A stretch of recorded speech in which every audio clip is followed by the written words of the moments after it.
How many people do you know who struggle with their health?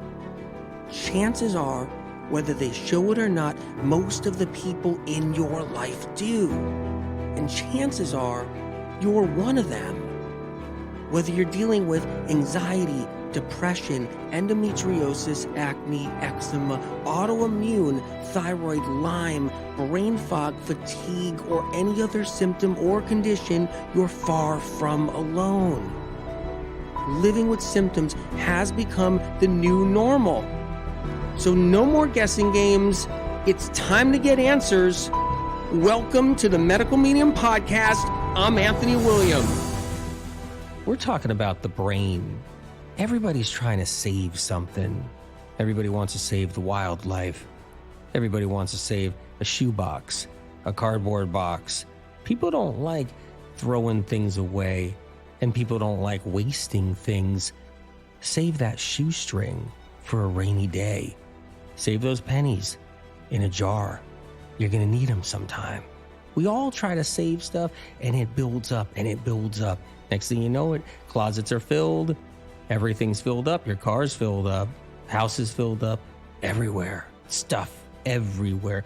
And we're saving and saving and saving. But guess what? There's something we're not really trying to save out there.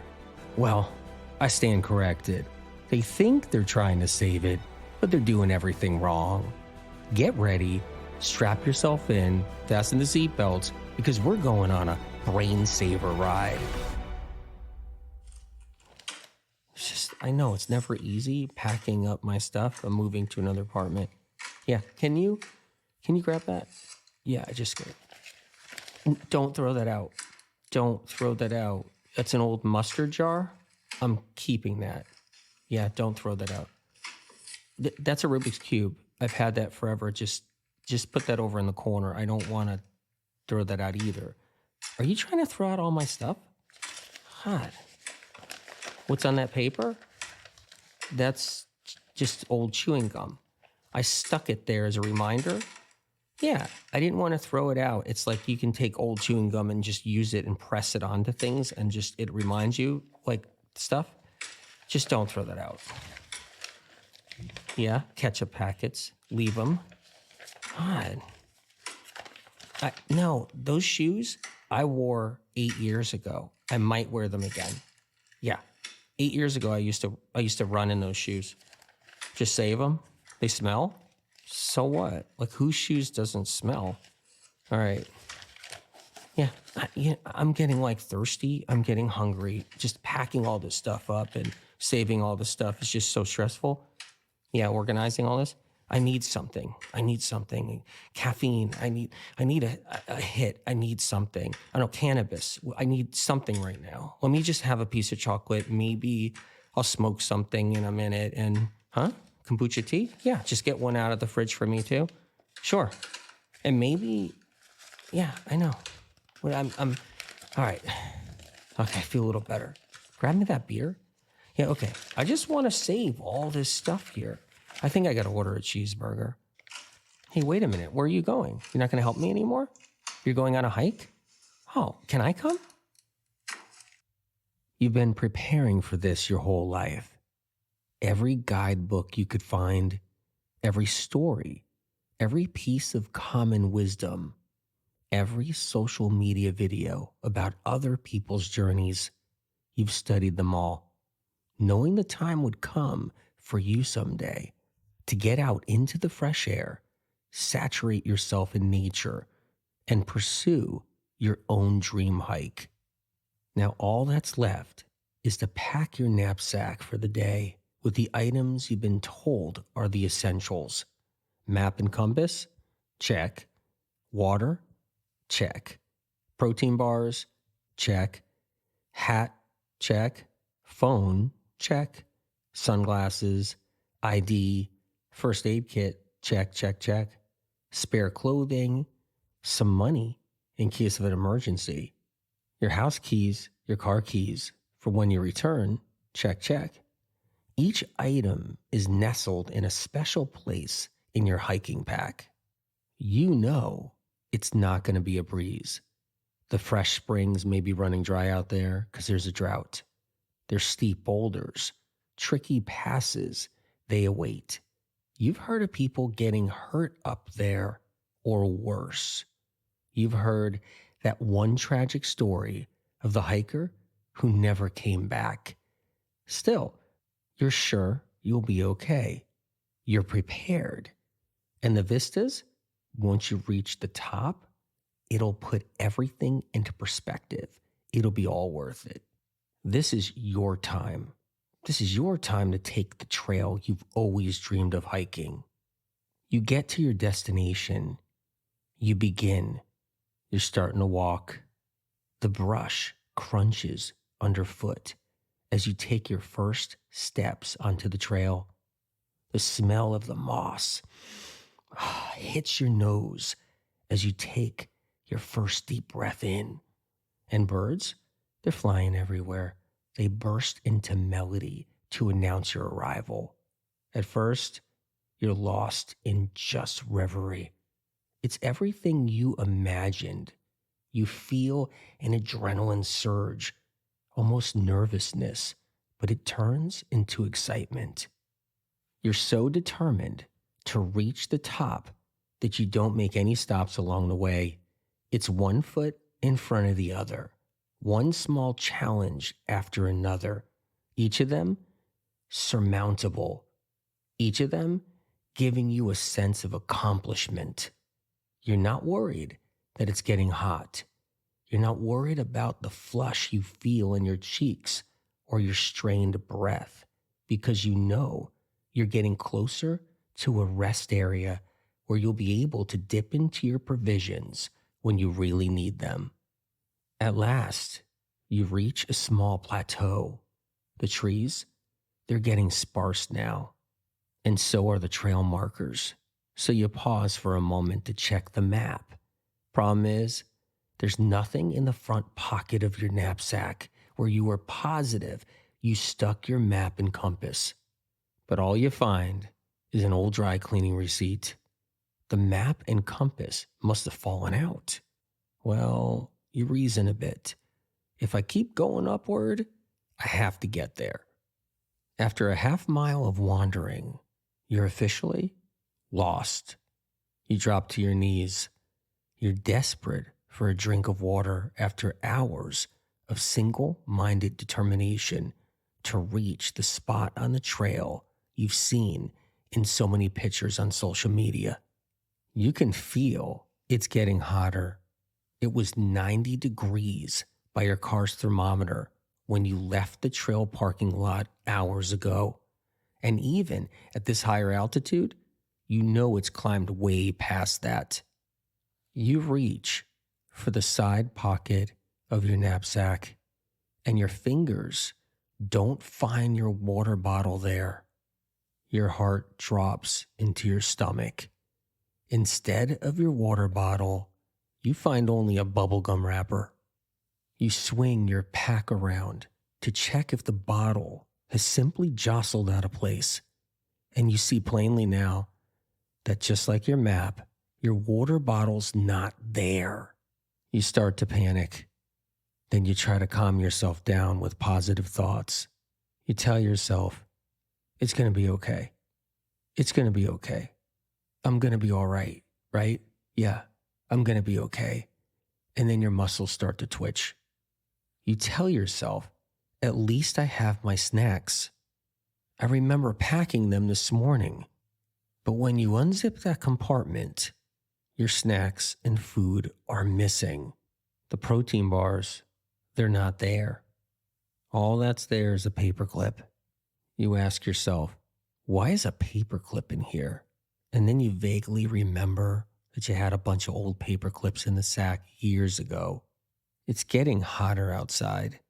At least I can shade myself with my hat while I call for help. But you realize your hat and phone aren't in your backpack either. Instead, you find a pen cap and an old sticky note from 3 years ago with notes that no longer make sense. Your anxiety starts to rise. You start tearing through your backpack, looking for something, anything, something to help you. You frantically unzip every zipper, peer into every corner. You even shake out your backpack, and still nothing useful appears. Sunglasses, identification, first aid kit, spare clothing, even your cash and your keys. Everything you so studiously thought to include is gone. The only items that shake out onto the ground are a penny, a nickel, an empty lip balm tube, an old name tag, a straw wrapper, and a tiny used battery. Your entire knapsack is dead empty. Nothing in there. There's nothing to support you in your time of need right now. What's your next move? Wait it out up here, where there's barely a scrap of protection from the fierce sun, and hope maybe another hiker comes along and offers you help before it's too late?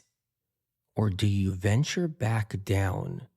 You're not sure how far your legs will carry you, and you're not even certain how to find the way you came. Parched and dizzy now, you know neither option is a sure bet. It's an impossible choice.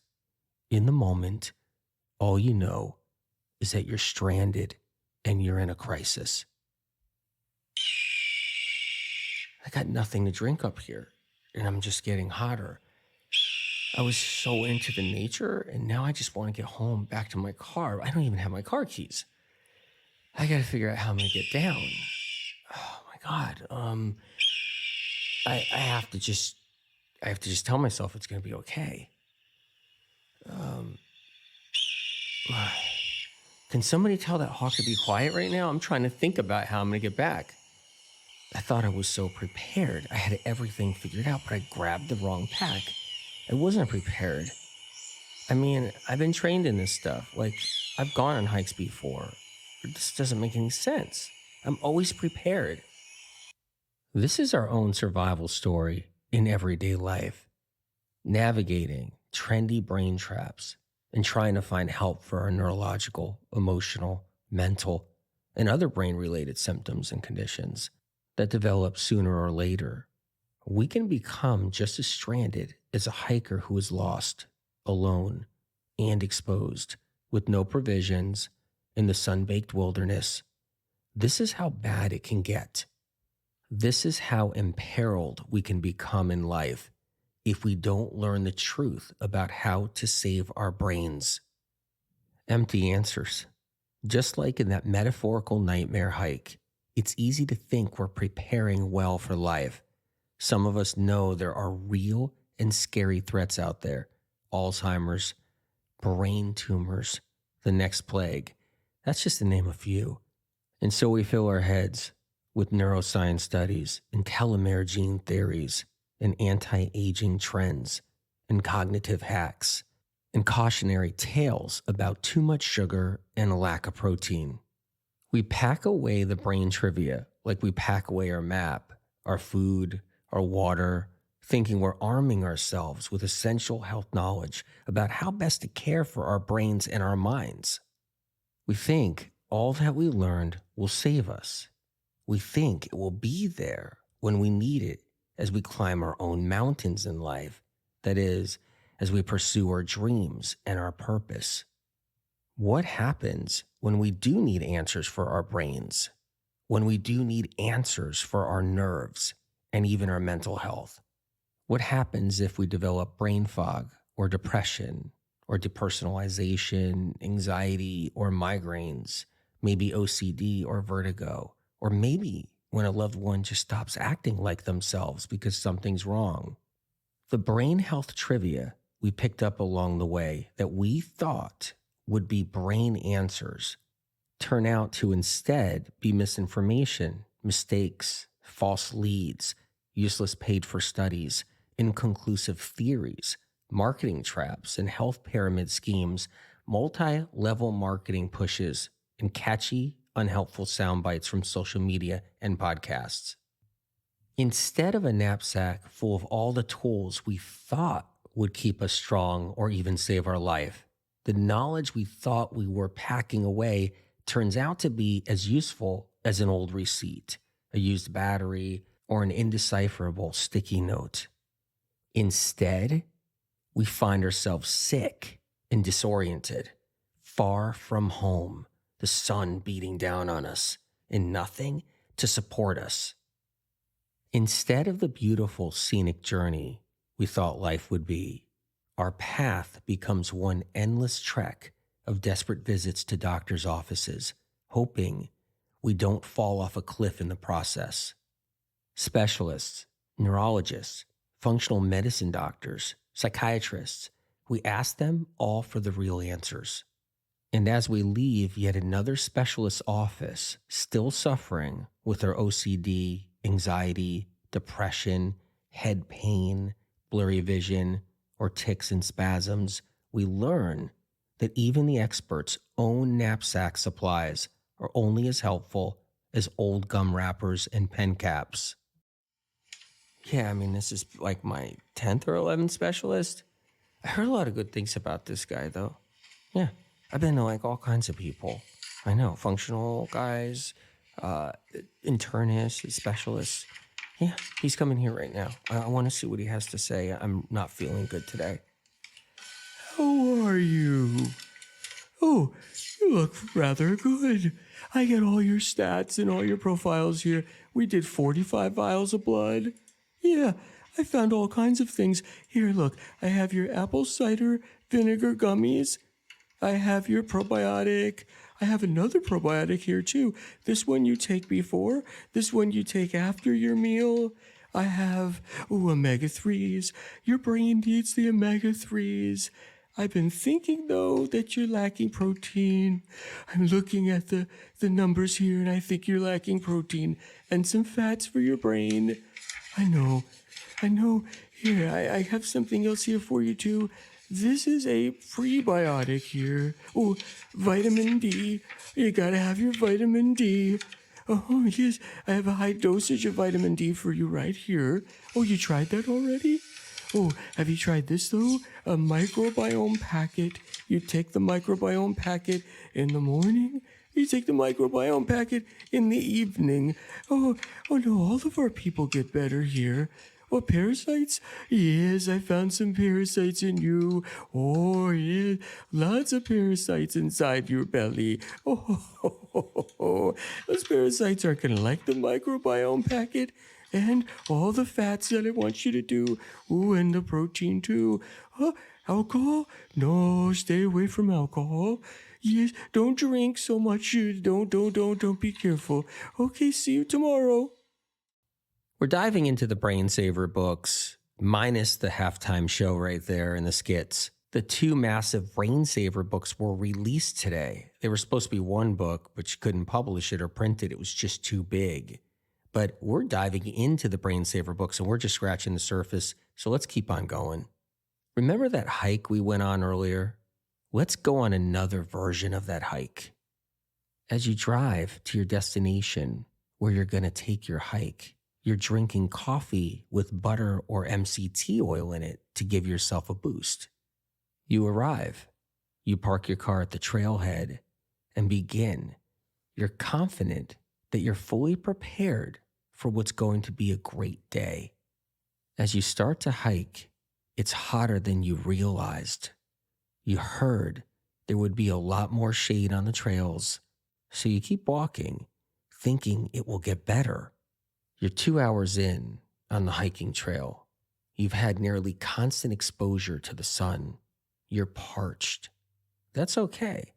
When you finally stop, you'll dip into your high-tech provisions, including your fancy bottle of kombucha. Another hour goes by. You're not feeling so well. So when you finally find a scrap of shade, you decide to nest there for a little while. Although you're overheated now, and you're starting to get dizzy.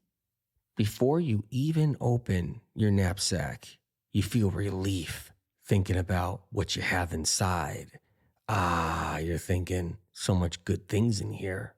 You were taught so well about rations to pack. You read up beforehand on all the latest literature about protein and healthy fats for endurance, and then you start to paw through your pack for something to revive you. Your fingers land on a nut bar with some cacao nibs. You stop just short of opening the package. It seems too dense for what you need right now. So you pull out the next item, cubes of chicken. You cut them up yourself. While your mind tells you it would make a great lunch, you're a little too queasy to try it right now. Next, you find your plastic container of bone broth. That'll do the trick. But the thought of that slick of fatty bone broth doesn't quite sit right.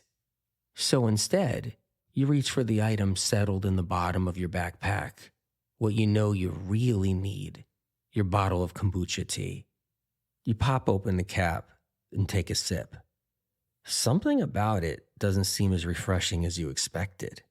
You remember times as a kid, taking a hike with family, when you reached such a state of thirst that you felt like you were crawling from the desert, and how being handed a nice big bottle of spring water would bring you back to life. And then you remember playing in the backyard with your friends on a really hot day, and how everyone would gather around the hose for that perfect refreshment of that stream of pure water. Another memory comes to mind. You remember a soccer game in high school on a blazing hot afternoon when no one could wait to get to that water fountain for that cold jet of water. But today, it's not the same experience. When you open the top of your kombucha bottle, you got a whiff of that off-smelling liquid. A bubbly, fermented, acidy, slightly slimy liquid fills your mouth. As hyped up kombucha has been, it isn't giving you that relief you need. Instead, it's even dehydrating you further. In this 105-degree heat index, you're withering away by the minute. You need to get home. I just wish I packed like some water. It's 100 degrees.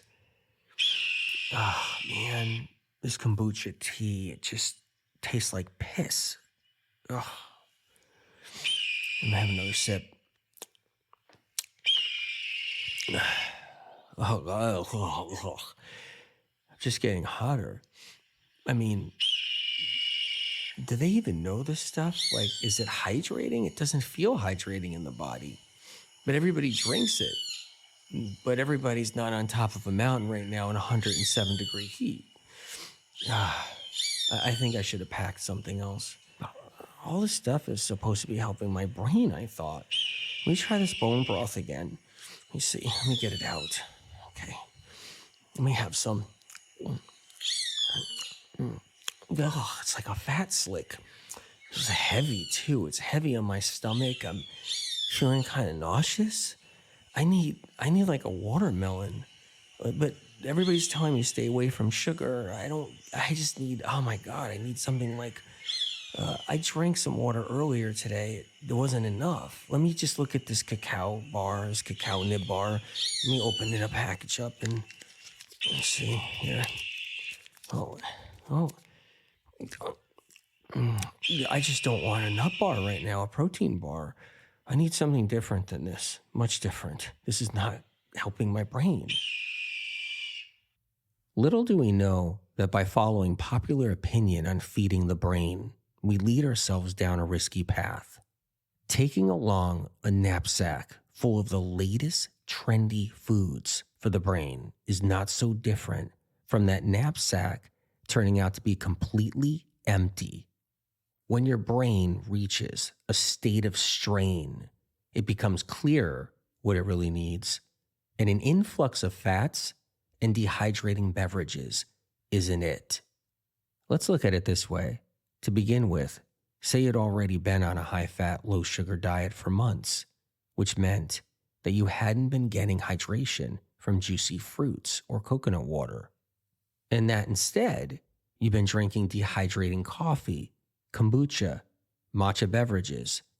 No one had told you to drink 32 ounces of water with fresh squeezed lemon every morning for electrolytes, hydration, and a little glucose.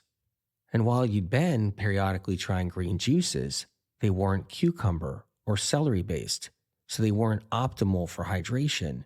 And most likely, they were juices from the store that were HPP, high pressure pasteurized or high pressure processed. And then, eating high levels of fat, which were likely from foods advertised as high protein, thickened up your blood substantially, slowly causing parts of your brain to become critically dehydrated without your awareness. Then on the way to that hike, you drank your coffee with butter or MCT oil, or you drank matcha or black tea with oat milk, soy milk, nut milk, or cow's milk, with no idea that your beverage created substantial dehydration that morning, making your bloodstream even thicker with fat before you even started your hike. By the time you've been hiking for 3 hours, you had no hydration reserves left to cool your brain or your body. If something else had been in your bag, you would have been a lot better off. Coconut water, say, or even pure regular water, half a melon. That alone would sustain a hiker and keep them hydrated enough, even after months of a dehydrating diet. Maybe a big, juicy Fuji apple would have been life-saving in that critical moment of need. It could have staved off the beginnings of hyperthermia. How about juicy mango or cantaloupe slices, which contain living water and glucose? That's what you need for the long haul. So many different options. We're taught the opposite, that for endurance, whether to get through a physical challenge or a long day of errands or work, we need fat and protein, not carbs. We're taught that the liver gets damaged by sugar, yet thrives on fat, that the brain goes haywire on sugar and needs fat to function. Only when it's too late do we find out that it was empty misinformation. Your survival depends on what reserves you have. How hydrated were you before this hike? At the same time, how thick was your blood? How much fat was in your bloodstream? How deficient were you in glucose? How deficient were you in trace mineral salts inside your brain? Brain reserves are going to decide your timeline in getting home, or if you're going to get home at all. Brain reserves are going to decide the condition you're in when you get out of the weeds. I'm up here. I'm lost. I don't have the right provisions. The countdown is on. How much time do I have? What determines how much time I have? What determines if I make it out of here versus someone else? We should also be asking, how many toxic heavy metals do I have in my brain that require more electrolytes for functioning if I'm someone who already has ADHD or bouts of anxiety? Or am I somebody who already has mild neurological symptoms yet is completely unaware that's a brain issue? It's not so much, am I out of shape? How much muscle do I have? That's not always the determination of how long you're going to last. You can be a wiry person with not a lot of bulk and muscle, and yet have more reserves in your brain to hold out longer and function longer in the heat of life without provisions.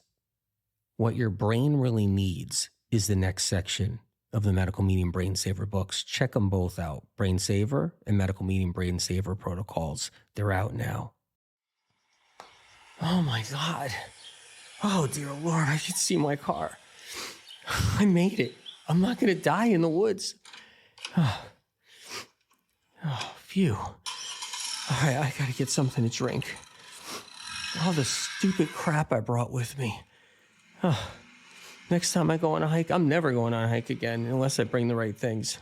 Next time I go on a hike, I'm bringing like the right stuff. I almost died up there. Okay, I'm going to pull in over here. I'm going to get something now. So many struggle with their brain, makes life uneasy with each passing day. The hacks out there are out of whack, but yet money behind them keeps bringing them back. Never-ending disappointments, no matter what health pro says what, or sir, ma'am, maybe it's that.